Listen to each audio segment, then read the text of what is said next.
कुछ कहे दे, कुछ कहे दे।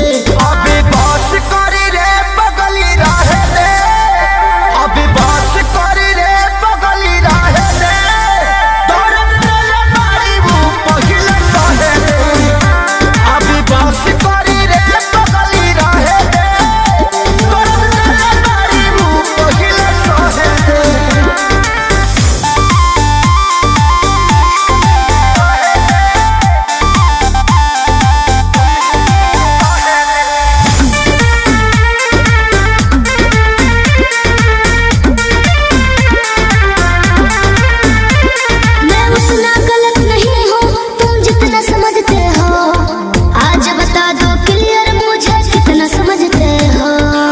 बताओ चुप क्यों हो?